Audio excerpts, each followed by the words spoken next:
Bonjour à tous, nous sommes le mardi 28 avril, les marchés viennent d'ouvrir. Pour l'instant, le début de semaine est très positif avec de belles hausses. Hier en Europe, de l'ordre de 2,5-3%, 3,13 pour le DAX. Aux États-Unis, la hausse a été un petit peu plus modérée, 1,47 pour le SP 500, 1,51 pour le Dow Jones. Donc hausse provoquée par les annonces concernant la Banque du Japon. Et cette semaine, nous aurons donc demain à 20 heures la Fed et jeudi après-midi à 14h30 la Banque centrale européenne. Donc semaine cruciale en ce qui concerne les banques centrales. Donc Banque du Japon hier, Fed demain, BCE jeudi. Des marchés qui restent toujours donc bien orientés. On cherche toujours à vendre du mieux possible. Donc il n'y a pas de changement. Donc tant qu'on évolue au-dessus de 4003, le marché conserve de bonnes chances de rebond technique. Donc, je parle du CAC, hein, bien évidemment. Et l'idée reste de vendre. Alors, hier, c'était une séance extrêmement calme, hein, dans la mesure où on a eu un gap à la hausse, et puis derrière, plus grand-chose. Au plus bas, on a fait le pullback parfait sur les plus hauts de vendredi. Et puis derrière, hausse en ligne droite. Donc, le principal mouvement de la journée a eu lieu entre 16h et 17h30. Avant, pas grand-chose. Après, pas grand-chose non plus. Ce matin, donc, on ouvre en hausse, hein, 0,06. La vente, le niveau de vente, il a déjà été atteint puisque c'est à l'approche de la zone des 4005. Donc, on travaille toujours cette zone 500, 520 sur le CAC. C'est une zone de résistance forte qui a parfaitement fonctionné jusqu'à présent.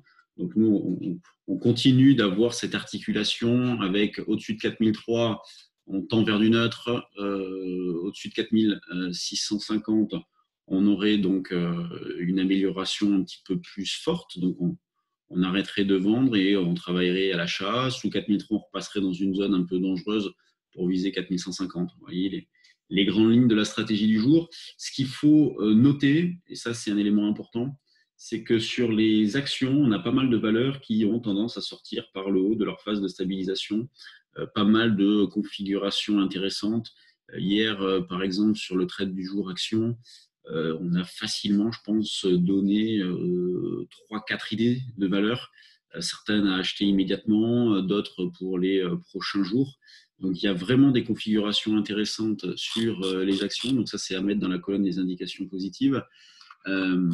Sur l'Eurostoxx, on vend aussi. Bon, le niveau de vente, il y a une grosse zone de résistance. Hein, c'est autour de 4005, 520 sur le CAC. Sur l'Eurostoxx, c'est 880, 900 à peu près. Et cette grosse zone de 20 points sous laquelle on a buté systématiquement jusqu'à présent. Donc, mais on cherche à vendre dans cette zone-là également.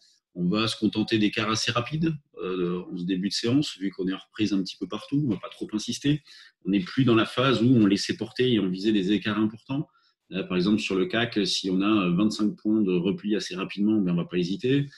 Sur l'Eurostoxx, c'est autour de 15-20 pour travailler dans le même esprit. Sur le DAX, ça fait un petit moment qu'on propose les deux sens, aussi bien l'achat que la vente, puisque lui, il est davantage neutralisé que le CAC. Donc, sur repli, la zone de vente, on peut commencer sur les plus hauts d'hier, hein, la zone 720. Sinon, au-dessus, c'est 770-80. En ce qui concerne l'achat, bon, il y a un petit peu de marge. On pourrait commencer vers cette zone des 600, 550. Vous voyez, ça serait bien. 550, ça serait bien. Je crois que c'est ce qu'on a proposé ce matin sur le trade du jour. Plutôt 550. Ça fait un petit peu loin, par contre, de 10 650, surtout que la volatilité a pas mal baissé. Mais ça serait, je pense, un bon niveau. L'eurodoll a été assez calme aussi hier. Et ce qu'on remarque, hein, c'est que malgré la fausse sortie, et c'est ce que nous on indiquait sur le forum en temps réel, puisque certains voulaient reprendre des ventes un petit peu vite le vendredi, on disait oh, non, on n'est pas pressé, franchement, ça ne s'impose pas. On reste quand même autour d'une zone support importante. Eh bien, on a eu une belle reprise, hein, puisqu'on est passé de 1,0730 à 1,0860. Donc, hier, on a pu vendre un petit peu vers 1,08. On a vendu à combien hier? Je ne sais plus. 1,08, 30, 40. Je crois qu'on a exploité ça. Mais il ne s'est pas passé grand-chose. Donc, à un moment donné, on a dit de sortir vers 1,08, 30 pour essayer de rebondir plus haut. Donc, et puis ce matin, dans cet esprit, 1,0860, 1,0880 à la vente. Du côté des actions, je vais changer l'écran.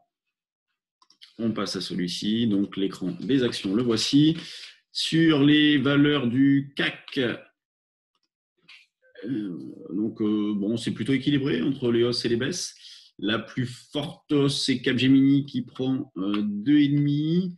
Ensuite, on a Publicis qui est pas mal aussi, Unibail, Atos, Sanofi, BNP, Sanofi. C'est assez impressionnant, hein, qui est revenu sur ses plus hauts. Donc, comme si le CAC était à 6100. Donc, c'est assez impressionnant. Donc, BNP, Airbus, LVMH, alors on a Total, hein, le pétrole reprend une pilule, là, c'est assez impressionnant. Là, j'en ai pas fait jusqu'à présent. Je vous dis tout de suite, ça me démange, j'en ai acheté un petit peu. Donc, je ne suis pas du tout un spécialiste. Mais quand je vois le crude oil à 10 et quelques, je me dis, bon, faut quand même pas déconner, pourquoi pas. Donc, ça me démange. Donc, je pense que je vais appuyer sur le bouton, commencer à en faire un petit peu.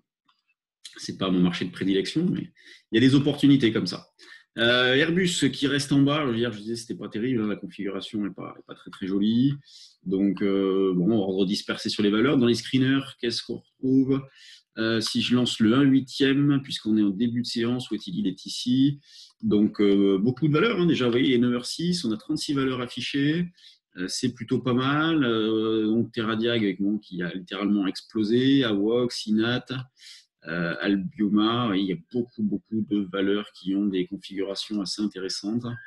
Metex, Nacon, Bscience, Lumibird, je découvre en même temps que vous, hein, puisque les marchés viennent d'ouvrir. Chargeur qui baisse, mais il faut dire qu'elle avait tellement explosé. On avait joué sur le trade du jour, celle-là. On a profité de la reprise pour liquider. Bon, bah, c'est plutôt pas mal. Tiens, Valeo, hier j'ai mis sous surveillance Valeo. Qu'est-ce qu'elle fait ce matin? Valeo, je la trouve.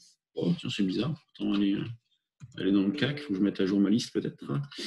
Valeo qui est plutôt bien. Vous voyez, donc, bon, ça fait partie des valeurs à mettre sous surveillance. Bon, donc une amélioration depuis plusieurs jours sur les indices. Pour transformer l'essai, bien sûr, le CAC, il faudrait franchir les 600, 650 et s'installer au-dessus. Et puis l'Eurostoxx et le DAX qui sont davantage neutres. Et comme on ne peut pas vendre à découvert le CAC, eh bien on vend à découvert l'Eurostoxx à la place. C'est pour ça que nous, pour l'instant, on travaille exclusivement à la vente l'Eurostoxx. Mais c'est vrai que le DAX, lui, il est davantage neutre et donc toujours baissier sur l'Eurodoll. Et à l'affût d'opportunités sur les actions. Et en ce moment, il y en a pas mal. Deuxième jour de stage futur aujourd'hui. Donc, on va décortiquer notre méthode d'intervention. Jeudi, nous organisons un day trading live. Donc, si vous voulez partager une matinée de trading avec vous, n'oubliez pas, hein, c'est sur inscription. Vous allez sur notre site internet. Donc, day trading live, jeudi, 9h midi, trading en live. Si vous voulez des idées sur les indices, sur les actions, vu qu'il y a pas mal de choses à faire sur les actions en ce moment, je pense que ça va être assez sympa. Allez, je vous laisse. Bonne séance à tous. Moi, je vais faire le stage et à demain. Salut!